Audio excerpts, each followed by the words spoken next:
Hey, I'm Ed Moore, the B camera op on Red Dwarf. We're here in Shepperton, and we've been using the Hocus products, Hocus Focus Professional, as it's currently called, for our wireless focus for the whole shoot. This is week 6. We've been going, got one more week of pickups. We've been using it the whole time, pretty much instead of obviously on Steadicam and stuff where you would usually use wireless focus, but it's been so reliable really that we've used it for normal stick stuff as well, just to make it a bit easier for the focus puller.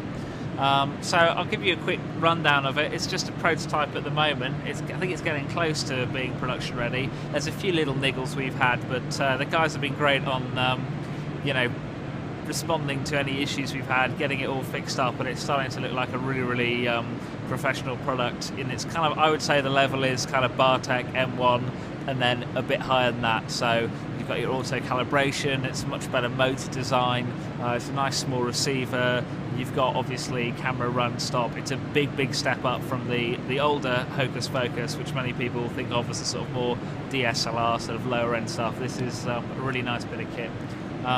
So we'll start with the receiver. It's a really small thing, you kind of matchbox size, very light, smaller than the Bartek, well, the older Bartek one. It's a digital system. It's got, you know, I think 9 channels on it. We've just used the first channel that came up, never had any problems. Doesn't draw a huge amount of power, lots and lots of mounting options, and it gives you a kind of standard LEMO run stop connection that works with the right cables in most cameras. We're using a Red Epic and it requires a bit of a voltage adaptery thing, but that's a special case. Then standard motor cable. You know, you could use this receiver with other digital motors, or you could use the motor with other digital receivers if you wanted to. But the unit comes as a complete single channel system. So this is the earlier version of the motor. It's now a bit smaller, but we've just got the slightly older version. And it's very powerful. We've got it on the Allura 45-250 here, which is a, you know, big old lens, and it's you know, it's not going to snap as it currently stands from one end to the other with a huge amount of speed, but you know, it does a very respectable job. It's very repeatable.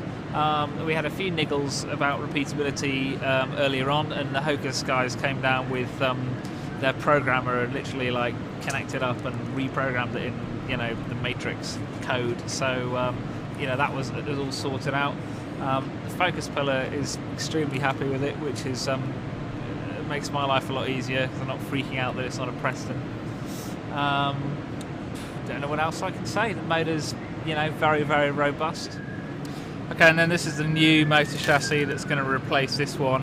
See, it's a little bit shorter there, quite a bit shorter, so lighter as well, a little bit slicker. That'll be coming in soon. And then we can just talk a bit about the controller, which is, you know, very simple affair. The discs are replaceable, obviously. They kind of key in, so you can label these all up, and it'll calibrate, and all your marks will line up. You can run a calibration sequence off the handset and off the receiver, so I can just show you holding that in.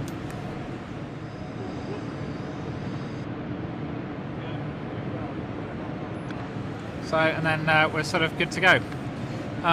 It's really simple. So you can do it here, the assistance like that, because I don't have to get around the back of there, but you can do it there as well. You've got remote run on this, that works nicely too.